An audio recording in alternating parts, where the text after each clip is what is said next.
Welcome to Duke's United show, that is. And today it is Let's Talk United. It's been a week where there's no football going on, apart from internationals, of course.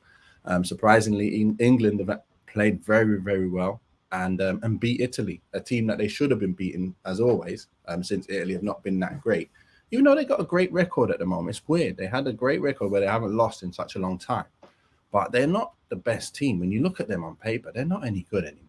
So we should be beating them, and we did. And we did They haven't very, made the very last well. two World Cups either, mate. That's what's weird about Exactly. them. They haven't made the last two World Cups, but yeah, And fair they play, won it. England. And they won it the Yeah, time they beat before. us in the year. How can that be? How can that be? That's ridiculous. But look, it's there's a lot to talk about actually. I actually didn't even realize there was so much to go through. Let me get my mic. Even connected to my mic. Now my mic is on. Can you hear me? Yeah, you're crisp and clear now, mate. Crisp and clear. There we Dave. go. No, whatever you've just done, you're gone now, fella. Yeah, so I don't know what's going on with Nate's mic at the moment. We'll get that sorted. It's muted. It Technical was muted. difficulties. Can you hear me now? Oh, there we go. He's back. Yeah. He's back. There he is. The big dog's back. Yeah. So look, man, I had some trouble thinking about what more we can talk. There's too many subjects at the minute. But look, we'll start with Casemiro, because obviously we're missing Casemiro. He's not around at the moment. We're gonna miss him for some very, very big games. We've got Newcastle away. We've got Brentford as well at home, and we've got Everton at home left. They're the three games that we've got without him. And then we go on to the Sevilla game, and then a big one at the semi-finals, which we'll go through in a minute. But as for you, this man here who's just been given the captaincy at Brazil, because Thiago Silva is injured and he's not in the squad, he's been given the captaincy. Obviously, I'm quite sure you agree that it's a long time coming. You should have had that quite a long time ago. But, yeah. It's only because Thiago Silva's 410 years old. He's been around forever, you know what I mean? So, seniority there, bro. Here's a question for you, Garth. Do you think, it will change the results, him not being in the side? Or do you think we'll be able to get by without him in these three games coming up? Because they're massive games. So what do you think? What you got on this? If Newcastle away wasn't in there, Nath, I'd say, yeah, Brentford and Everton at home, I think we can scrape by without Casemiro. But that Newcastle away game, it's going to be a tough one, that is, mate. There's no two ways about it. He's the driving force in our midfield. You can tell immediately when he's not in this team that we're a far less expansive team from in the middle of the pitch. We don't have someone that can play those balls that Casemiro does. Defensively, I think we'll be all right. I don't think McTominay can just about defend, you know what I mean, like etc. But no, they're big loss in all three of them games. Everton, they're no joke. I know they're bottom of the league basically. Brentford done us up. Like, these are tough teams. Every game in the Premier League's tough now, and you need him. So no, I can't guarantee we're going to win any games, to be quite honest with you. Our squad looks a bit leggy at the moment as well. So I'm worried 100%. But let me throw it back at you. I'm looking into it. He's missed 9 games through suspension this season now, mate. 9. That can't continue. We can't rely on someone who's going to be missing a fifth of the season. Like we can't, you know what I mean? Now, do you see it as a problem, or is it just need to adjust into the quickness of English football at the moment, and it won't be a problem next year? Because I've seen it happen before. Yeah, but when we look at the cases, you got to look at the cases first. Firstly, the hands around the guy's neck. We know what the situation was there. So should that have been a red? I don't think so. From looking at it overall, where the player's there, he's not showing any kind of anger towards Casemiro. Then they're hugging and carry through that whole episode.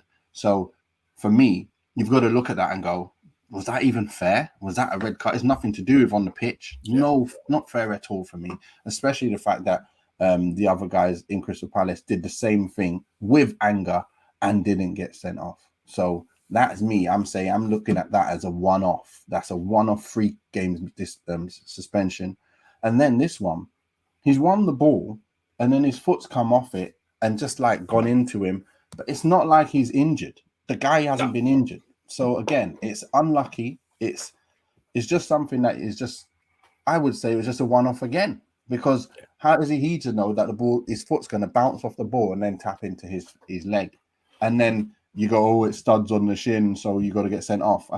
Again, a yellow card would have sufficed there because, end of the day, there were other tackles in that same game where players got injured for a very long time. No one did nothing about that. No yellow card, no nothing, because you got the ball first. Okay, Casemiro got the ball first. Guys on the floor picks him up, carry on. Okay, yellow card, a bit dangerous. But come on, the guy's been scissored. Garnacho gets scissored after he gets what's his name? Walker Peters. Wasn't it Walker Peters? No, it was Walker Peters?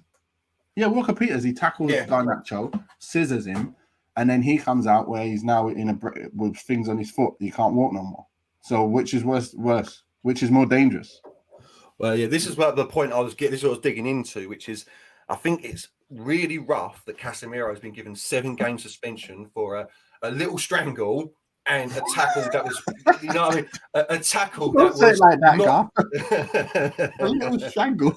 Just a little strangle. Like, you know what I mean? Hands round in there. Yeah, just a little tap out, bro. And 4 more games for a tackle that was pretty fair that just lost control a bit. I think the FA needs, this is what I was getting at, we need to start getting into levels of actual how bad it really was. Because, yeah, red card on the day for that tackle, fair enough. It should be a 1-game ban. I know it's 4 now because it's a straight red and he's already had 1 straight red. And this is what I mean. The rules need to change on that. Because it ain't fair that he's missing for 7 games for 2 things. Exactly what you're saying. Neither of them were hardcore. No one walked away with a broken leg. No one's injured. Like, it feels very, very, vindictive is the wrong word, but harsh to be putting him out for 4 games for that. You know what I mean? So, and the worst thing is we ain't got no one to recover to cover for him, and that's a specialist in his area. So we're gonna feel it the most. We're gonna really feel it there. And like I said, like I was asking you that question about how we're gonna do. I'm a little worried now because we're down to the levels of when we played Leeds. We just seen it clearly. We played Leeds. We were struggling. We played even in the last round in the Europa, second leg, struggling. Like, it was end-to-end madness. They looked like they could have got goals after goals. And luckily, we got our goal and we won. But listen, we look like we're open without him in there. And that's just obviously the good thing is Ten Hag's come in and he's made it so our first team of the most important players are a proper team. Now, the aim next season is to make it so our first team and the people who can come in are also a proper team. We just need to up them levels all over the park.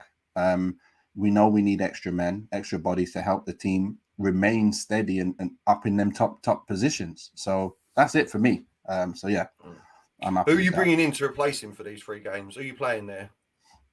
You know what? I'm just going to go with a few players. I'm going to try McTominay. McTominay with Sabitzer. Just because of his steeliness. We know how strong he is defensively. We might even see Fred and McTominay again in this time where Fred gets to do what he does and McTominay just tries to be what he is. Like, we know it's not going to be the levels, but what else can you do? Sabitzer's got to play. I think Sabitzer's got to start playing. I just can't wait to see him playing with Casemiro, though. I want to see him playing with Casemiro. It's about time. You know, when we've always said, like, certain players, you don't unlock them until they're playing with other players that suit them. And I think when Casemiro is suited and connected with Sabitzer, it's going to be a different Sabitzer that we see. We're going to be like, wow, Sabitzer is actually sick, you know. Right now, he's just doing this bit part. But watch when he gets with Casemiro. I can see it. And you like Casemiro, I know that. Are you actually aware that he bagged 2 goals and 1 assist? Well, Casemiro for Brazil, I was a bit, so no, I wasn't aware of that. You know, I like the man, though, yeah. At the time, it came up on Instagram and Twitter, sorry, and it was coming up saying he's at this moment in time they're 2-1 up or 2-0 up or something, and Sabitzer's already got. Well, they must be up more than that. He's got an assist and 2 goals, so they must have been 3-0 up at the time, or even more. I didn't even check the score, but all I know is he got 2 and an assist, so that's good. It's get your fitness in. Get on to it. I think he's a Premier League ready player. I really do, Marcel Sabitzer. Like, he's not the best player in the world. I don't want anyone to think I'm saying that, but I just think he works in this team as that third option. Like Casemiro, whoever we buy to replace Eriksen, and then Sabitzer is such an improvement. And again, I'm not digging out Scott McTominay. I'm really not. But Sabitzer is just an improvement on that player. He's an improvement. He really is. So I like him a lot. If we can get him for, I'm hearing rumours of like 22, 25 mil. I think that's a bargain in today's market, mate. An absolute bargain. Why not? Why not have him as a squad player in this side? Because you know what? Let me just talk to you about the England game. Yeah, I know Shaw got sent off. He did get sent off, but that man there that you can see beside him, not Maguire, the other Maguire, not him. We'll talk about him in a minute. But Bellingham, mate, Bellingham is serious. He was serious in the game. He was so serious. I'm like, listen, United, please go and hurry up with this takeover so we can go and get Bellingham before someone else does, because he is doing bits and he is so young. Let him come to United and be that second man, the real second man that's always going to play. And Eriksen plays second. That's where you'll be seeing a proper Man United side there. That's ridiculous. He's unbelievable. Shaw gets sent off, and this is it. England were playing so well. And then we conceded a goal. We conceded a goal against Italy. Italy scored a great goal. And I was like, how is he so open? That's a great finish. But why was he so open? So I'm like, let me see the replay. What happened? So I watched the replay. I'm like, I seen a player on the floor, like screaming. His foot's damaged massively. And I'm like, who's tackled him? Maguire. Maguire stood over his foot and smashed him. I was like, okay. And then I was like, okay, what happened leading up to? And then it showed that Maguire had the ball and he left foot passed it to them, ran up to the man, slid over his foot, took his foot out. But now he's fully out of position. They passed the ball, passed straight into the hole where he left, and they banged the ball in the corner. And I'm like, wow, Maguire, that's 3 mistakes. 1, you pass. 2, you take the legs of the foot of the man off. And then 3, you're totally out of position. I'm like, that just says it all. Like, I don't need to say any more. Like, I'm not the one making them decisions. I'm not the one doing that and doing all 3 mistakes.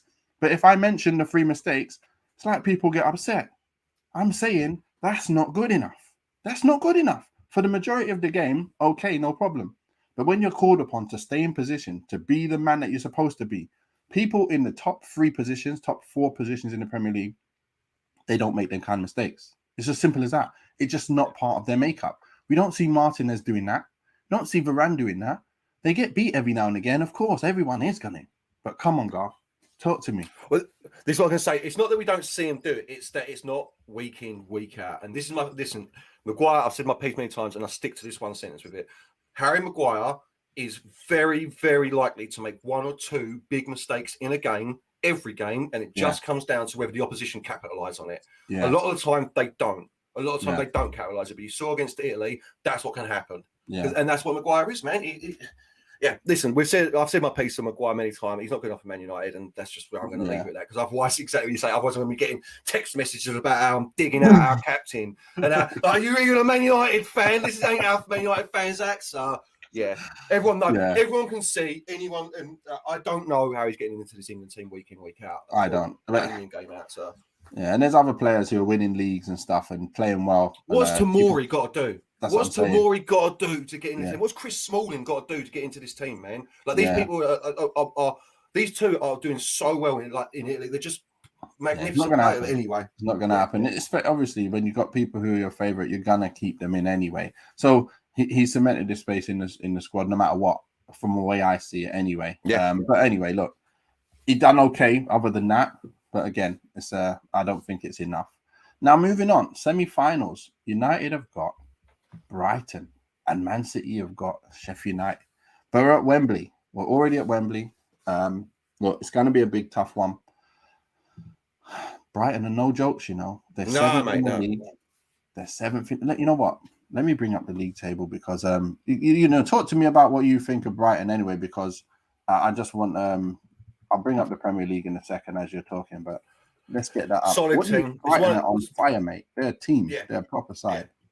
That's what exactly what you said, Nate. That is a team. They're doing well because they're a team, man. They've got some quality little players in there as well. But let's face it, none of us really know who any of them players are for Brighton. No one knew that Japanese winger was Mitama. No one knew about him before they signed him. Like, people can say they did. I love that. Now. I was watching him. I was watching him at Salzburg for like months. Oh, really? Well, yeah, fair enough. I didn't know anything about him. So, It's so annoying, isn't it, when people do that. yeah. Yeah, I'm the scout. I'm a scout, proper scout. I know every player around the world. Yeah. But Oh. solid player, man. Solid player. He's a solid team. They're dangerous on the break.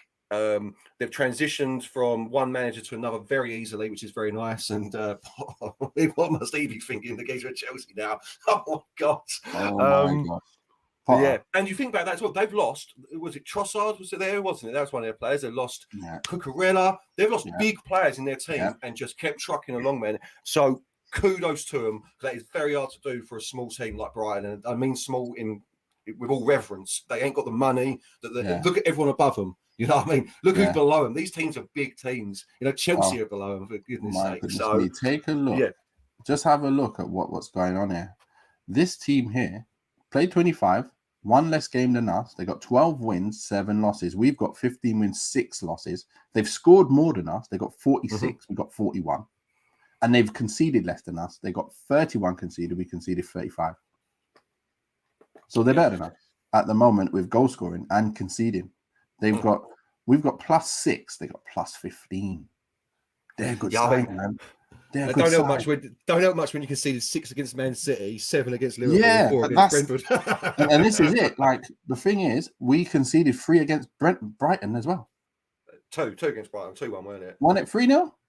No, 2-1 Brighton. Was it, which one? 2-1 Brighton, 4-0 Brentford, weren't it? At the start of the season. Okay, let's take a look at that as well. I just want to make sure. We lost to them. Whatever. You know. I know we lost, but I thought it was like 3-1 or something like that. That first game of the season. I don't know. Maybe I was wrong. No, I'm sure it's 2-1, mate. 2-1 and 4-0 we lost. Maybe it was that. Maybe that. Whatever, we lost to them, mate. You know what I mean? Whatever, we got beat by them, and they were a good side. Played off the park, both of them games. Yeah. But look, Wembley. It's gonna be tough. Casemiro will be back for that, I think. So yeah. That's as long as he don't get sent off the next game he plays. Oh my goodness me! But that's sneezing too close to the ref. Red card, mate. There you go. 5 games. I hope not. I really hope not. But look, that's the same week that we have Sevilla in the first leg in Spain away in the semis. Is it the quarters? Sorry, it's quarterfinals. Quarters. Yeah. And look, and then so we've got them on the Thursday, and then straight away on the Sunday we have Brighton as well. So I think that's going to be a very tight, tough game, and we cannot expect to be in the finals. We can't just say we're in the finals, like you expect of City. We don't do well against Sevilla, bruv. Sevilla do beat us a lot, man. Let me just quickly throw this out you, though, Nath. Do you at this point now just say, like, the league, we're not that we're not concentrating on it, but it's all for these 2 cups now. It's all for these 2 cups. We're in the semi-final FA Cup, quarter-final of the Euro. 2 cups. Yeah. But you know what? It's not just all for the 2 cups. We have to continue to win in the league. So I think that the manager is going to be looking at how can I adjust the team to make sure I still win in the league. And also, remember that week coming up, the Europa, and then the Sunday, everyone's going to have to play twice. Like, they're going to have to just play Thursday and Sunday. Simple as that. We're not going to change up the side and go, oh, the only players you can change are those interchangeables like a Malacia for a Shaw, you know, or it doesn't really matter if it's McTominay or Fred or something like that.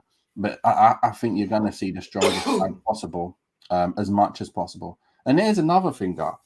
Surely, if Martial's been training for the last 2-3 weeks, he's back apparently. After the international break, we're gonna see his face. Surely he's back apparently on the bench at least, mate. On the bench at least. Better be, man. He better be. We need someone like him. 100%, man. This is what I said. He's going to be very important to us. I know everyone mugs him off, and it's fair. I'm not the biggest Martial fan. I think he's a bit of a waste of talent, but we need him so badly for the run-in for this season now. We can't continue with just Weghorst.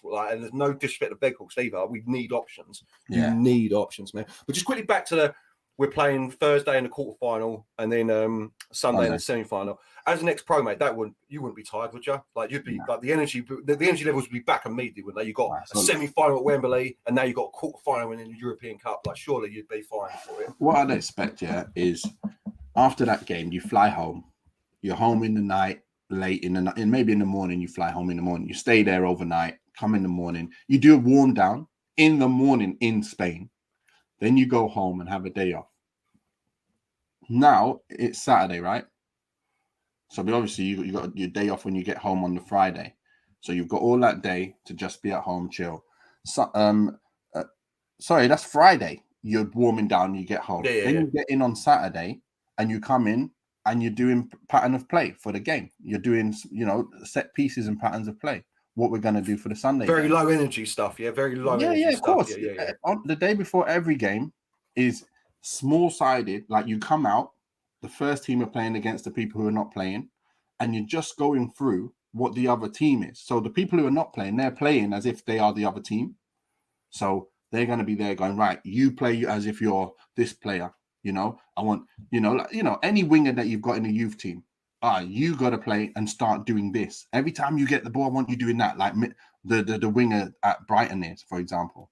He does this a lot. So, right, every time you get it, you do the same thing. Every time, let's play the ball up in the air. Always play the ball to this player because that's what they do. And then we're working on how we're going to beat it. That's what you do. And then you go, right, set plays. Let's work on these set plays quickly. You cross the ball into here. You're going to be running like this. You're going to be doing that.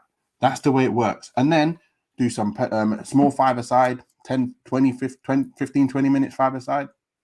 Off you go in. It's like an hour and a half. Not even an hour and a half, hour. You got an hour on the day before a game. Done. So it's not tiring at all the day before a game. It's lovely. It's fun. You want to come in. A bit that's not fun is obviously standing there talking about the tactics and stuff. It's boring, but you have to do it. So, but yeah, they are not going to be knackered. Friday morning, they're going to have a nice warm down, probably in the pool, get home, have a nice whole day to chill. And then Saturday come in for a chilled day where they're getting ready for the Sunday. So their legs will be definitely ready from a Thursday night to the Sunday. And they'll play. Do the job, mate. They'll do the job. So anyway, on to the next topic, Garth. These guys here are having a bit of a battle. And then we hear of this guy here trying to come in with his shirt on his neck, like the Finnish dude from out of nowhere. Was he Swedish, Finnish, whatever? Out of nowhere, like I'll buy the club if you all put in £3 each. It's like what, mate? Yeah, the absolute joker. I'll buy the club myself then. Yeah, I want every Man United supporter to put in £3, and I'll buy the club. And then it'll be up to me. I'm in charge. Yeah, no worries. Yeah, let's do that. Yeah. If I knew that was the thing, I'd put myself up for it, Dave. You know what I mean? Me on my own goal. Absolute joke, mate. Absolute joke. But look, I don't really, you know what? I've been staying out of this because I don't really like to continue talking about people making bids and who's coming in or whatever. I'm not really bothered, me. I just want someone who likes Man United and got the best interest from Man United. Wants United to win things, and they've got money to be able to help the club get up there with the other clubs. Yeah. Like, let's get a stadium up there with the Tottenhams of this world that have now got the best stadium so far. Let's now go and get the players that we need. We've got Erik ten Hag. The perfect thing that we've got, number one, is the manager who hopefully is here long term. If we get a chairman who comes in and got that money and says, listen, like a Roman Abramovich, what's he do? He come in and goes, listen, I want you as my manager, and I'll give you the money for whoever you want. If you don't do the job, you're out of here. I'll get someone else, and I'll give you the money for whoever you want. That's what we need to be competing with the big boys. And so for me, front runner is the middleman right here. For me, front runner. Ratcliffe, if he wants to put his money in, let him put his money in as well. But look, we've seen what PSG have turned into from pretty much nothing to something pretty instantly. We've seen what's happened with City. We've seen what's happened with all these clubs that get the money and the backing from people who really want to do something. So, Garth, you tell me what you think. But for me, I'm taking Jassim. He's saying he's going to put up the money that these guys want, these Glazers. I'd just say hurry up and make it happen so we can start talking about the big boys. What are you saying? I'm exactly the same as you, Nathan. I am in a position where I don't really care who takes us. I mean that. Like, I just want Glazers gone. Like, one day we can get into the issues surrounding Qatar. That's a different conversation to have. I understand some of the. I'm dubious about it as well, but that's a whole different conversation. You know what I mean? If it's just about who I really want, obviously, probably Sheikh Jassim because of what he brings on the money front. Ratcliffe, I still don't really know what, like. I've got a feeling it'd be one of the ones where he got the money to buy the club, but then does he have the billions and billions on top of that, the consortium Ineos, to actually finance everything going forward?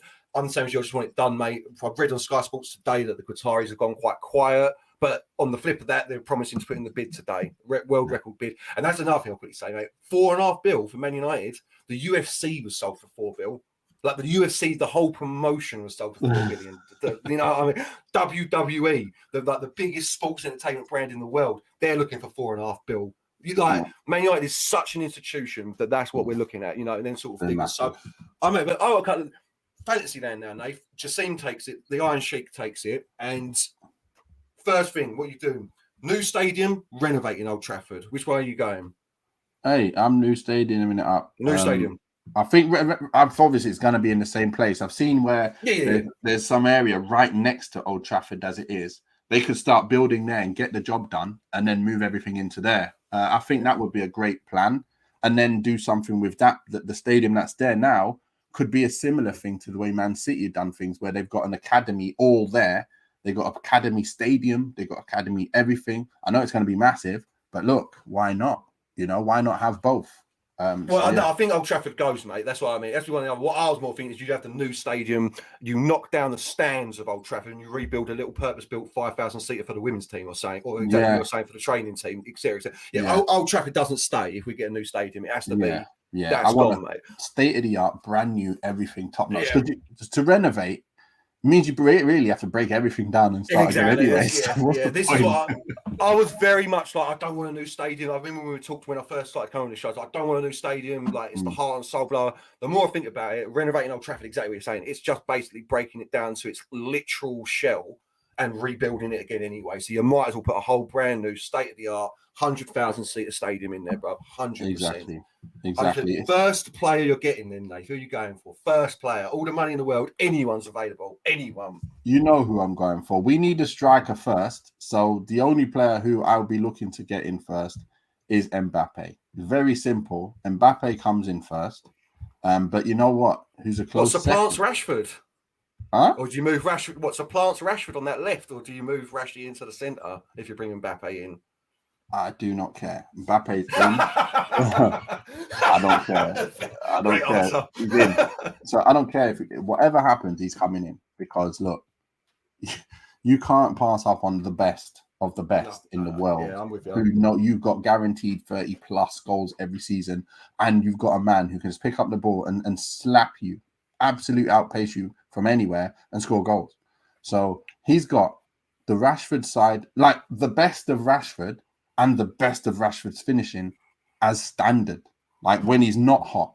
So imagine when he's hot. So this is the difference, isn't it?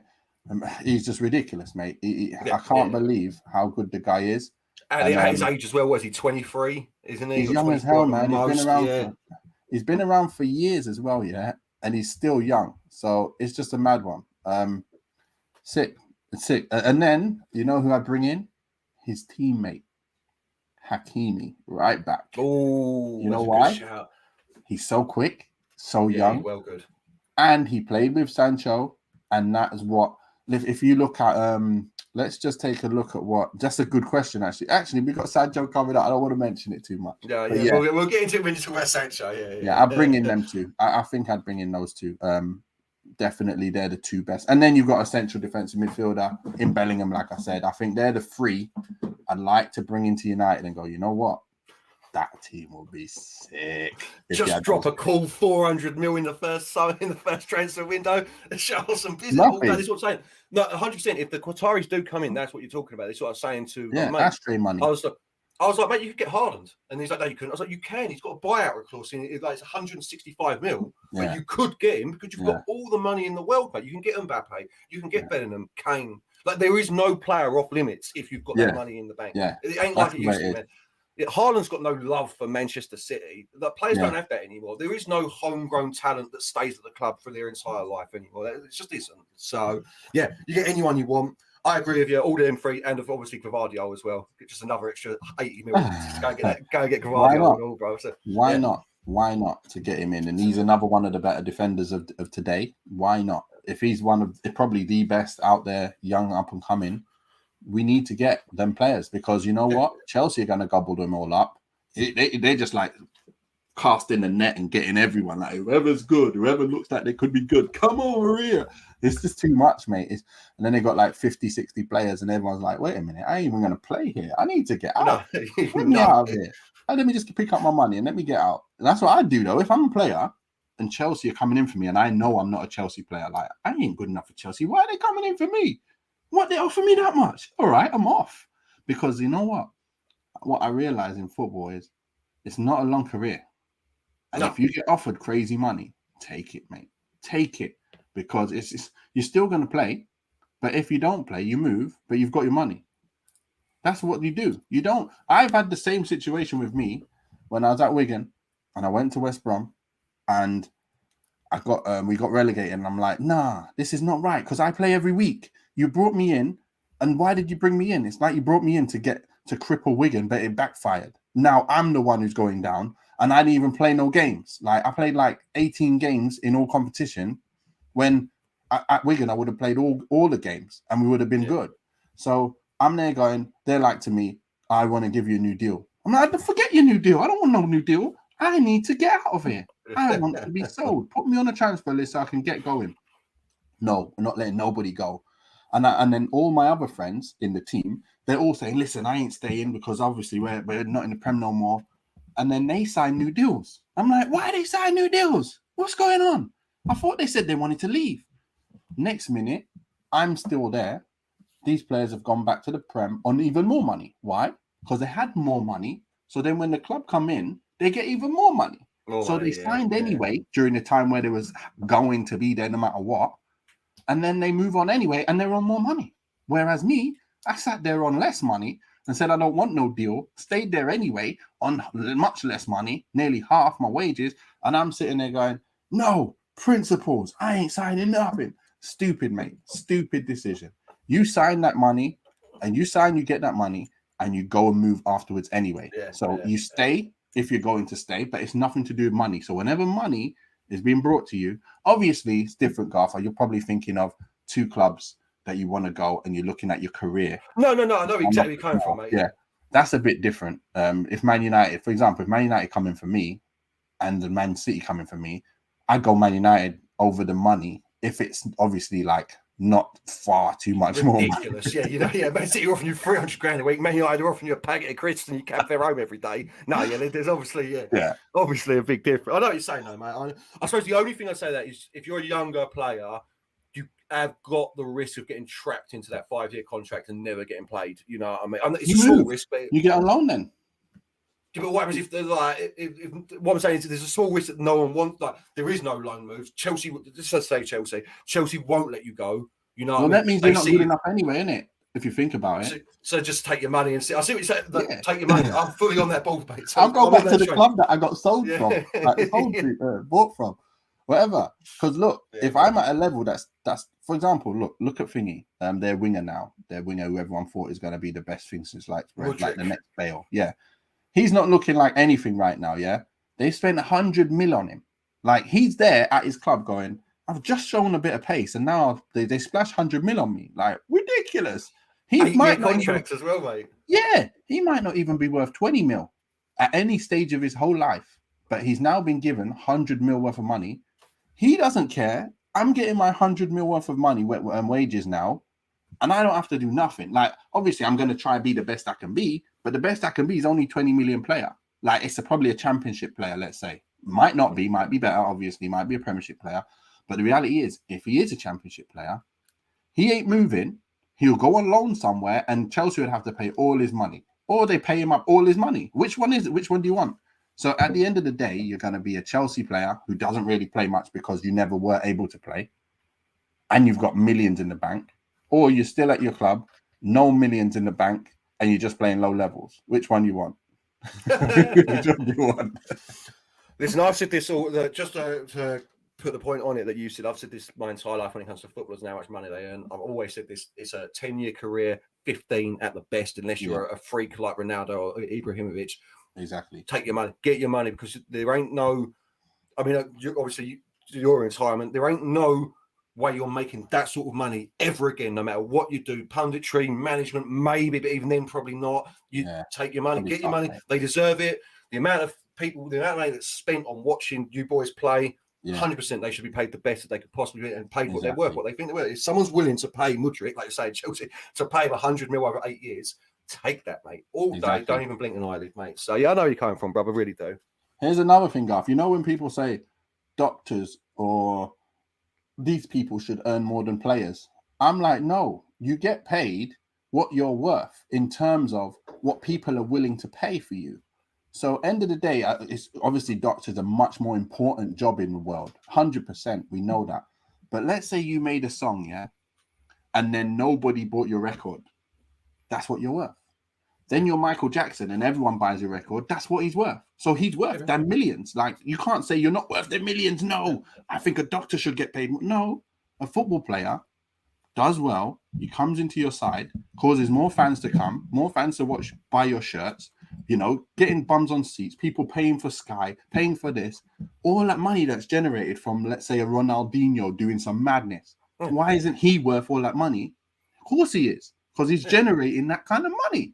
So, of course, you're worth that. The club shouldn't get all of that money. They should be splitting that with the person that's generating the money. So, for me, but no one's saying doctors don't deserve money. My wife's a doctor, mate. No one's saying that, but trust me, if you want to go private, you can earn a lot of money as well, and that's when you're exactly what you're saying. You're now providing a service that's you're getting what you're worth. The NHS is different, man. You know what I'm saying? And you still wear decent wage, but no, I'm 100% for it. You're worth what you generate, mate. You're worth what you generate. This is what I mean about private doctors. They generate a lot of money for their hospitals, which are usually their NHS hospitals as well, bro. You know what I mean? You're paid what you're worth, and football is the biggest sport in the world. It has the most eyeballs on it, mate. 100%. I read this all the time. Tom Cruise got paid 80 mil for Mission Impossible 6. Yeah. Because he is worth that, because they know how much money he's going to make they're going to make the studio from that one film. Same as footballers, man. I've never really had a beef with it. It gets look at America, bro. Look what the NFL players want. It's like 350 mil 5-year contracts they want out there. It's mental money. So. And that's why. And same with the basketball. Yeah. American football, the basketball, everything is pretty much like that, isn't it? So what can you do? Nothing, man. It's capitalism. Capitalism at its finest. You're worth what you're worth in the free market, mate. You know what I mean? So, and that is what they're worth, because no business. I come back to. There ain't many businessmen, and most football clubs run with businessmen that are going to pay someone that much over the odds just to get. There are a few, but there ain't that many. They're going to be paying to be at a loss. To be at a loss. So, it's not going to happen. You're damn right. Look, man, we're moving on to the next topic. It's a very tough one. It's a very tough one. Oh my God, this is a tough one. It's that tough, it's broke his internet. It's that tough, it's broke his internet. What's going on, mate? Hey, mate. Bruno versus Odegaard right now. I was listening to Talk Sport, and these guys were talking about, what, you're taking Bruno? Yeah, I'm taking Bruno. What? Over Odegaard? What? I'm like, ooh. And then I'm thinking, you know what? Bruno creates too much, mate. You can't not have him in the side. I know the other side, Odegaard, has this and he has that. Then I started looking into the stats. Garth, let's bring up the stats, because it's a bit mad. It's a bit mad. Let's have a look. Let's just have a quick look at what this team's all about, and then you anyone wants a little Jet 2 holiday as well, Yeah, I don't know what Jet 2's doing hanging about in there. Get out of here. Let's get these with his ads out of it. I don't even know how to get out of here. It's not going to let get away. That's madness. No, it's not doing it, mate. It's not doing it. Let's just leave it here anyway. Look, let's just try and get it out of the way and see if we can do a bit better, man. Let's there we go. No. Anyway, don't worry about that. Jet 2 hurts, all that stuff. We're sponsored by them anyway. So I was going to say, someone better be sending us some money. That's all I'm saying. Let's take a look, though. Bruno is number 2 in key passes in the Premier League, number 2 in chance creation. Let's take a look at what Odegaard is in chance creation. And so he's number 3 in chance creation. Who is number 1 in key passes? Probably De Bruyne. That's the first thing that came to my brain, bro. Yeah, De Bruyne. And just to point out, this is just Premier League as well. This is only Premier League. So you can see here, top 10 in lost balls, Bruno. Well, Odegaard is nowhere near it. Let's take a look at the rest. Top 5 in assists. Odegaard is in assists. I think he's up there. I'm not sure. Yeah, he's Oh, up there there. he is. Yeah, yeah. In Don't know why he's not expected there. assists, top 3 in expected assists. Not the same. And then top 10 in tackles. We don't care about that. Top 10 in 1v1. So No, that's I that. do think there's something to point out about Bruno Fernandes, brother. If you go back to like this is what I was about to say. Sorry, man. Bro. Yeah. Although they're in the same position, they are very different styles of player. They really are very different, man. So I do think that the tackles is something that we'll get into in a bit, man. About Okay, top 10 in tackles you've got there. Yeah. Top 5 in assists. Top 5 in assists outside the box, and top 10 in 1v1 index. So Odegaard, let's just take a look what he's got. Top 5 in key passes, top 10 in passes into the box, top 10 in goals by foot, and top 5 in free kicks. Odegaard. Okay, don't mind that. We take a look at the metrics. Let's take a look at this. It looks a bit better. Strengths and weaknesses. So at the moment, Odegaard's got more goals, more expected goals, and same with challenges won. Bruno's got more pass interceptions and much more key passes it's got here. So that's the difference in what the players are all about. They're the same with this dribbling. So it's a bit of a different one. And then we take a look at this, which is it looks more clear, this one. 5 goals here for Mr. Bruno, 10 goals for Odegaard. He's got 21 shots on target, which is the 22nd in the Premier League. And Odegaard's got 26, which is the 12th in the Premier League. Big chances created, 24 for Bruno and 29 for Odegaard. And expected goals is 5.73 for Bruno and 8.37. So then you come to playmaking. 7 assists for Bruno, 6 for Odegaard. Key passes, 70. That's 20 more key passes than Odegaard. So his chance creation is 46, second in the Premier League, and chance creation is third in Premiership. They're very close, very, very close. Then we go with passing. Let's take a look. They've done okay. Odegaard makes more passes because Arsenal played a better football, keep the ball more, so it's going to happen. I don't really think too much on that. And then you've got blocks. Obviously, Bruno's slightly ahead, and he's done a hell of a lot more tackles. 2 to 1 in the tackles as well. The amount. So he's 10th in the Premier League. Either of them. Yeah, neither of them have won a header in their life. 10th in the Premier League, Bruno, on tackles, and 79th in the Premier League. So that's quite interesting. That. So with all of that being said, let's take that off now and let's have a chat. Garth, what are we saying about Bruno Fernandes and Martin Odegaard? What do you think? Who's the better player in as a cam? As a central attacking midfielder, I think the stats prove this. Overall this season, I think you've got to say it's Martin Odegaard. Just. But Bruno brings more to the table, in my opinion. That's just Premier League as well. If you look at the chances created by Bruno Fernandes over the last 4 years, it's mental. It's mental stats, like in all competitions. Odegaard's only really picked up this year, but there's no question Arsenal are on fire. This season, Odegaard's probably been one of the best midfielders in the world. No question. So no one get on my back here about it. But for me, I wouldn't swap Bruno Fernandes for Martin Odegaard. Period. Like it wouldn't happen because of what I'm saying about the way we play. We defend from the front. Arsenal don't do that, and we need Bruno with his energy, running all over the pitch, making these tackles, getting involved, getting dug in. Overall, this is how I'd say it. Martin Odegaard's probably a better footballer than Bruno. Is better on the ball, doesn't give it away as much. But I think Bruno is the better player for the Premier League because of how rough and ready we are, and that's all. And especially for our team. For our team, he definitely is, man. But it's very tough. You've seen the stats they're so tight, man. I mean, let me throw you that question. Would you swap Bruno for Odegaard right now? You know what?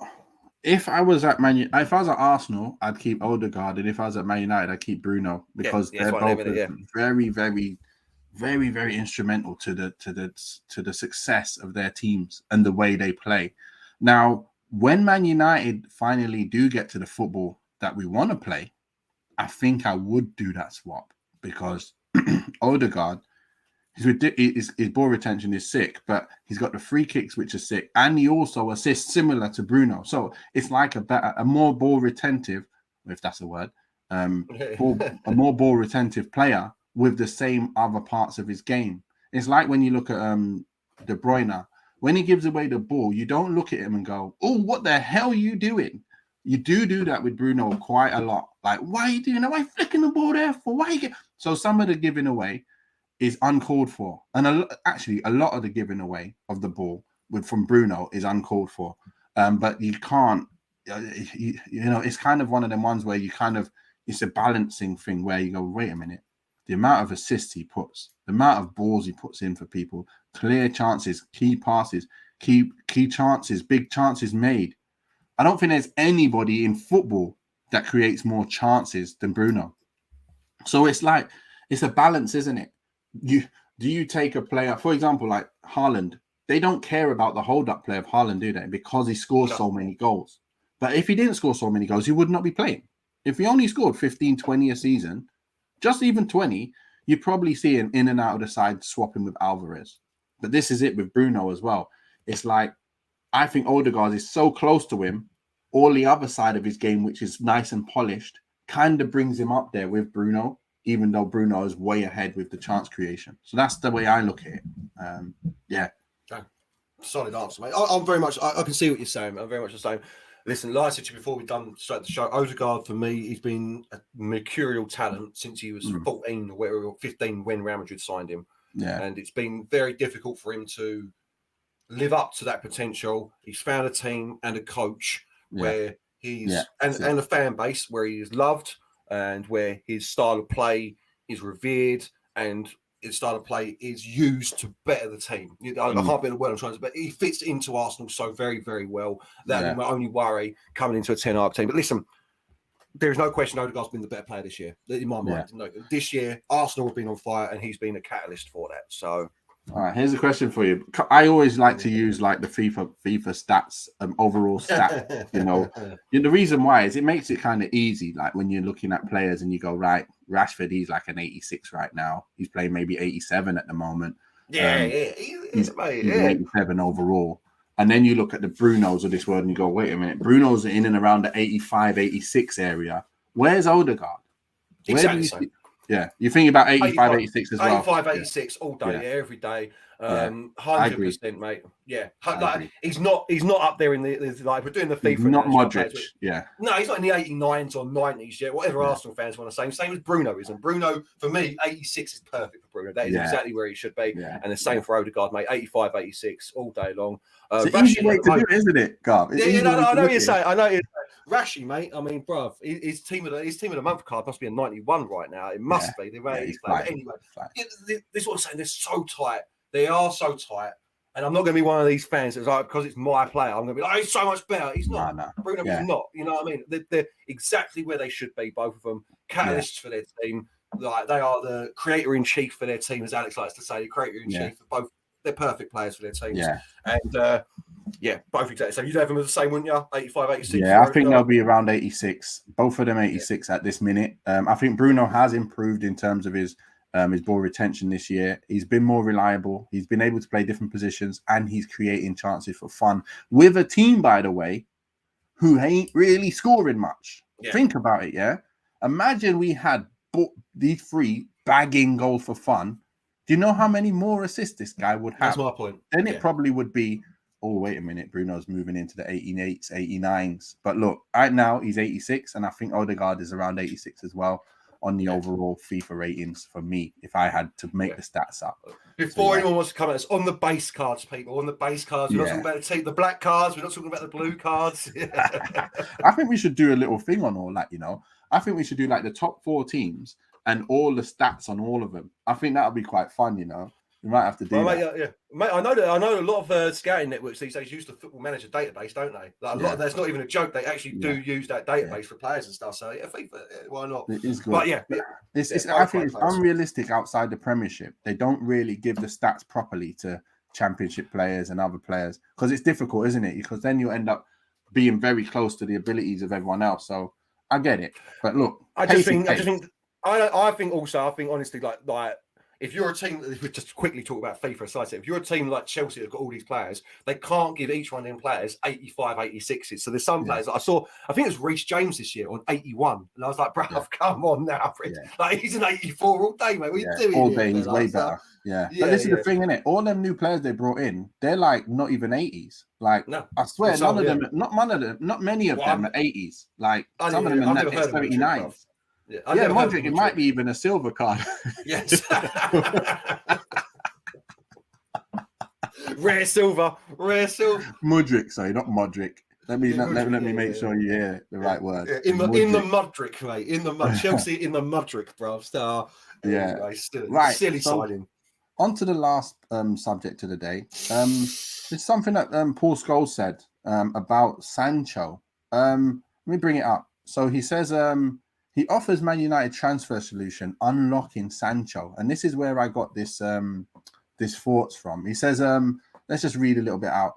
He said, Sancho has so far struggled at Old Trafford since joining United from Borussia Dortmund in the summer 2021 for around 73 million. And he spent his time away with the first team squad. We know that earlier this season, and he's been, struggling physically and mentally, but now he's come back. But what did what did Scholes say? He says he's believed he would be helped by having a more attacking right back behind him, suggesting an upgrade on Diogo Dalot and Wan-Bissaka could be the answer. He said he was asked if Sancho has done well this season.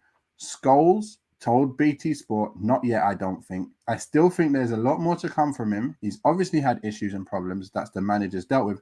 He came back and scored a couple of goals. I still think there's a player in there. He just needs the right players around him.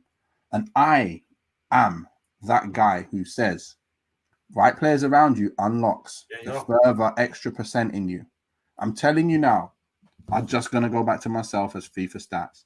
If championship stats go by, I would say in the championship, before I was with Jason Roberts, I think you'd probably give me, let's say, an 80, in championship stats. And then soon as he comes in, I'm like an 88. And Jason Roberts, me and him are just 88s.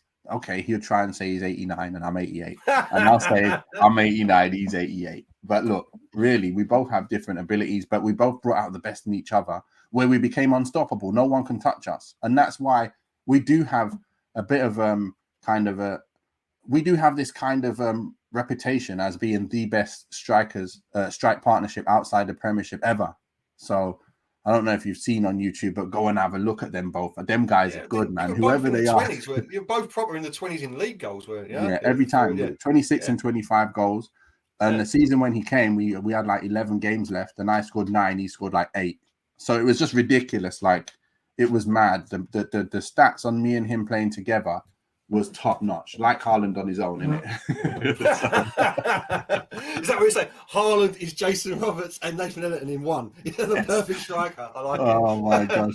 In terms of goals, yeah, for sure. But look, we had everything. But look, that's exactly what I'm saying. Sancho, he needs, first of all, what I saw.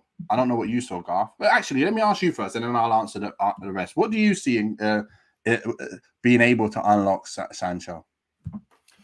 I think first and foremost, he needs a run of 10 to 15 games non-stop, just like Anthony's had. Yes. So I can really form. Ever since he's been at Man United, he's never really had that straight run of games, like been injuries, been dropped for form. Has he lived up to the potential? No, clearly not. But like I said, man, 60 goals and 60 assists in 3 seasons for Borussia Dortmund. Like Scholes said, there is a player there. So first and foremost, and an extended run in the team. Just quickly back to you, Nate. Does faith from your manager, like when you know your manager's going to give you 15 games, surely that helps, doesn't it? Mentally, surely that gives it does. Big right, time. Yeah. I'm going to even give you an example there. I came from Watford, and I was on loan in Greece for 1 whole year, and I came back from Greece, but knowing I had to go on loan again because they couldn't play me because of the problems with the money. Which they couldn't pay to West Brom every time I made an appearance. So I went to Preston, and the new manager came in. Phil Brown came in, and obviously I was struggling a little bit for that kind of confidence from my manager. I wanted to hear it from him. He called the main players in that he saw as his main players. He goes, "You guys, this group here, you guys, if you're fit, you're playing every game from now to the end of the season, and I want you to express yourselves. Do whatever you think is best. That's what I want you to do, and I'm backing you. That's it. Everyone else, it'll be chopping and changing. But you guys are my main core players, and you're going to play." And you know how I felt straight after that? Shackles taken off. I felt, oh my days, I can play.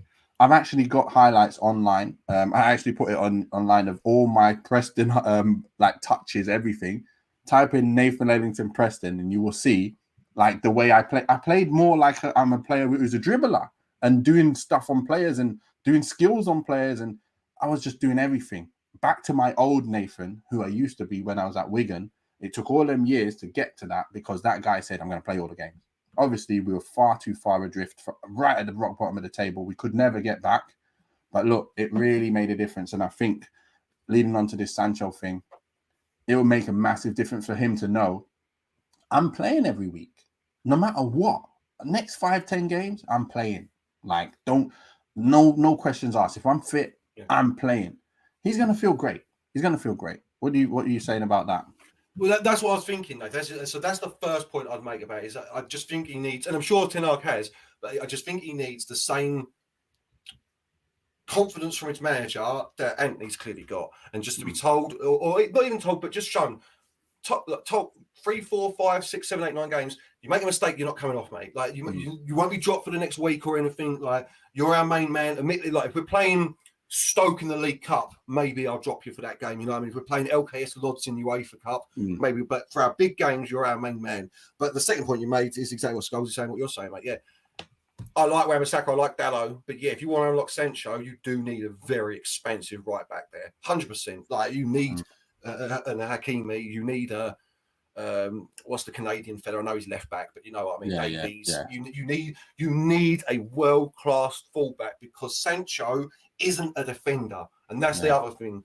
This is my third point. You can't expect him to be tracking back every minute of every game. He isn't that player. He isn't. He needs to be given the freedom, like Rashford has got, to just sit around up there and wait to break. Like I used. I was the laziest winger, mate. But that's why, because I had the speed. So just like there's where 2 defenders on me all the time, because otherwise I'm just like, if the ball comes over the top, you're done. I'm past you. So he needs that as well. He needs to have the defensive responsibility taken off him just a little bit, and that comes with a better right back, mate. So you know where you standing? Yeah. So here's the other thing: is he's a popper and mover, so he's got pace. He's got enough pace to cause damage. For people to not be trying to hold a high line. We know that because in Germany, that's all they did, try to hold high lines, and he just rinsed them every single week. That's why he got so many goals and assists. Here, they don't hold such a high line, so he's not getting as much space as he wants. But what I did notice in the games when it was Rashford, Martial, and Sancho, they looked like unbelievable. It's like they all unlocked each other, and it was ridiculous. And that's what the manager, Ten Hag, knows. That's why he's like, I need this Martial fit. Hurry up, do whatever we can to get you fit, and then we're going to see something. And I feel like if we do, we're going to see the old Sancho. He'll be bagging, Martial will be bagging, Rashford will be bagging, they're looking sick. But again, we do have Anthony, who's exactly like Sancho in terms of what he needs. He needs to pop and move. He ain't no dribbler, nor is Sancho. He dribbles, but he ain't a dribbler who's going to stand you up and then go bam, bam, bam, and take you on. He's a player who does well when players come jumping in at you. Same as Anthony. They come rushing in, you skip them and you get going. They come running in from behind you. You can feel them coming from one side. You do a little shimmy and you're off. That's what both of them are about. And they're both very good at it. Anthony needs to learn more of that. That is his game, more than thinking that he probably can take people on. You can't. Just pass the ball, get the ball back, run off the ball, and you will be very dangerous. I know that's where I can see Anthony being very, very good, by the way. But in terms of them, they're both similar. And I think Sancho will be unlocked by having not only a right back coming in, but also Martial playing with him, who he can link up with and run off, pass the ball into him, run and get the ball back, because he's on his wavelength.